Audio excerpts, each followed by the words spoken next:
मैं अखिलान मिश्रा, दिनांक 23/4/2020, गुरुवार, कक्षा 8, पाठ 2, विषय हिंदी, विषय व्याकरण, प्रकरण स्वर व्यंजन के भेद, वीडियो संख्या 3, पृष्ठ 13, 14, 15 पर आज हम चर्चा करेंगे। बच्चों, स्वरों की मात्राएं, स्वरों की मात्राएं पर आज हम चर्चा करेंगे कि किसे कहते हैं। जबकि पहले पढ़ चुके हैं कि स्वर का उच्चारण करते समय किसी व्यंजन की आवश्यकता नहीं होती। स्वर क्या होता है? स्वतंत्र होता है। जबकि स्वर में आप पढ़ चुके हैं हर्ष स्वर, दीर्घ स्वर, प्लुत स्वर।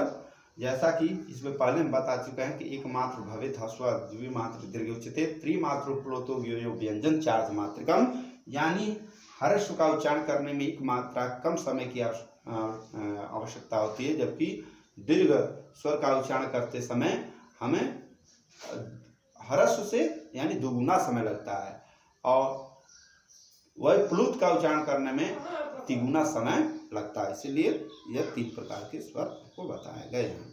अब स्वरों की मात्रा और चिन्ह के विषय में हम चर्चा करेंगे। जबकि स्वरों की मात्रा लिखे हैं, स्वरों के प्रतीक चिन्हों को मात्रा कहते हैं। जैसा आ आप देख रहे हैं, ये प्रतीक चिन्ह है, ई उसका भी प्रतीक चिन्ह है। अब हम बात करेंगे परिभाषा। व्यंजनों के साथ प्रयोग किए जाने वाले स्वरों के परिवर्तित रूप को ही हम मात्रा कहते हैं। जैसा कि अयोगवाह में, जैसा कि इसको स्वरों को बताया गया है। आप देखिए, ह्रस्व दीर्घ प्लुत के बाद से मात्रा कैसे लगाई जाती, कैसे इसको आप प्रदर्शित करें, इसको भेद देखिए। अयोगवाह में देखिए अंग अह, अंग अह, अंग अह में हम चर्चा करेंगे कि ये क्या होता है, किसे कहते हैं।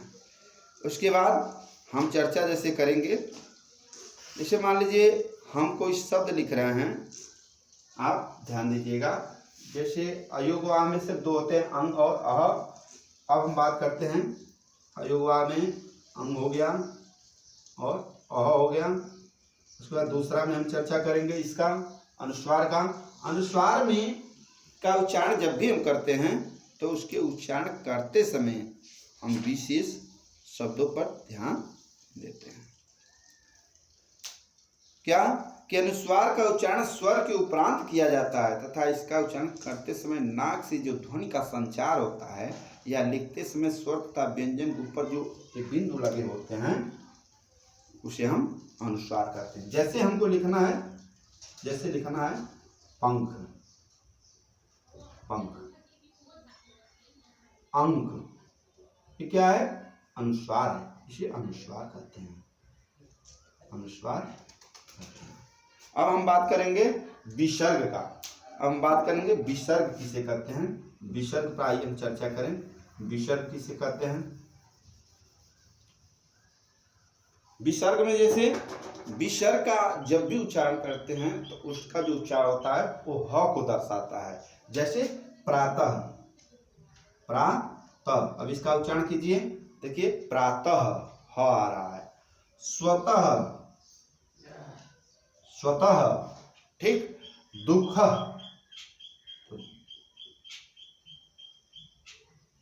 दुख। उसके बाद अब हम चर्चा करेंगे अनुनासिक। अनुनासिक यानी अनुनासिक का जब भी उच्चारण करते हैं तो नाक और मुख दोनों की सहायता से इसका उच्चारण होता है। अनुनासिक चिन्ह का जब भी उच्चारण करते समय नाक और मुख दोनों का प्रयोग किया जाता है। यह समस्त स्वरों के साथ उच्चारित किया जा सकता है। इसके चिन्ह को चंद्रबिंदु भी कहते हैं। क्या कहते हैं? चंद्रबिंदु। जैसा कि आप जानते हैं चंद्रबिंदु किसे कहते हैं, जैसा कि जानते हैं आंख, ठीक हो गया। उसके बाद से आंख के बाद हम क्या पढ़ेंगे? दांत, आंख। बहुत सारे शब्द हैं जिसको आप बना सकते हैं। या इसका उच्चारण जब भी करते हैं, आप पहले बता चुके हैं कि नाक और मुख दोनों का प्रयोग किया जाता है। अब हम बात करते हैं आगत ध्वनि। आगत ध्वनि, जैसा कि डॉक्टर शब्द अपना ये देसी शब्द नहीं है, ये अपने देश का नहीं है, देशज नहीं है। जैसे कि आप चर्चा करेंगे आगत ध्वनि का। पांचवा आगत में जैसे डॉक्टर, कॉफी,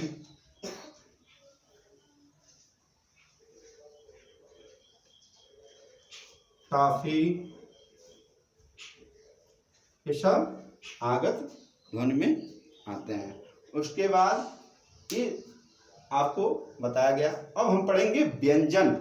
हिंदी वर्णमाला में व्यंजनों की संख्या 33 होती है। जैसा कि इसके व्यंजन के भेद में आप कहेंगे व्यंजन के कितने भेद होते हैं, यह मुख्य रूप से 3 होते हैं, लेकिन आपको व्याकरण के तौर पर पढ़ना है तो व्यंजन के 5 भेद होते हैं। स्पर्श व्यंजन क से म तक यहाँ बताए हैं, क से म तक इनकी संख्या 25 है। उसके बाद आता है अंतस्थ व्यंजन य व र ल, इनकी संख्या 4 है। उसके बाद से पढ़ते हैं उष्म व्यंजन, जैसा कि स ख स ह, उष्म व्यंजन आपको बताए हैं, इनकी संख्या 4 है। अब आते हैं हम संयुक्त व्यंजन। संयुक्त व्यंजन को संयुक्ताक्षर कहते हैं। यह 2 वर्णों के संयोग से मिलकर बनता है। क धन स से छ बनता है, त धन र से त्र बनता है, और ज धन य से ज्ञ बन गया, स धन र से स्र बन गया। इसलिए इसे संयुक्ताक्षर या संयुक्त व्यंजन भी कहते हैं। अब हम पढ़ते हैं द्विगुण व्यंजन। जी, द्विगुण व्यंजन में देखिए ड के नीचे बिंदु लग गया है तो इसका संख्या यह हो जाएगा ड़। जैसा कि द्विगुण व्यंजन में आपको हम बता दें कि यह होता है, मान लीजिए सड़क लिखना है, सड़क, सड़क, तो सड़क में देखिए सड़क नहीं पढ़ेंगे, इसको पढ़ेंगे सड़क। उसके बाद बहुत सारे शब्द हैं, आप बना सकते हैं, ठीक। अब हम पढ़ेंगे, अब जैसे ढक्कन लिखना है, ढक्कन, तो ठीक, पढ़ना लग जाएगा, तो बहुत ये द्विगुण व्यंजन है। अब हम बात करते हैं उच्चारण का।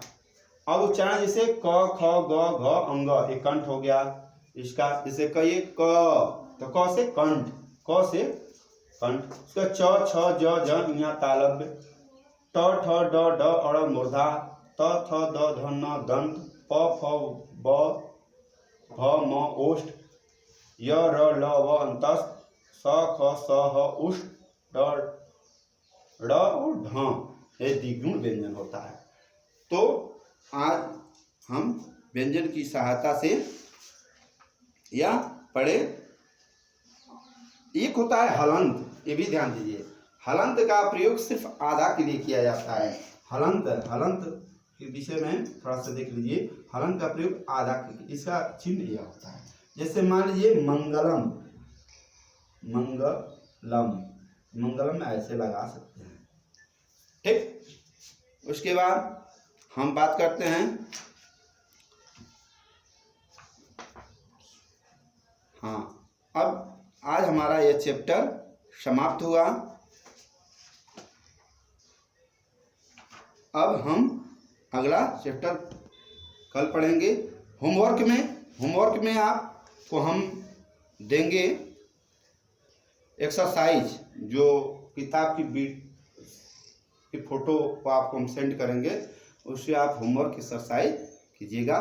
धन्यवाद, आपका दिन मंगलमय।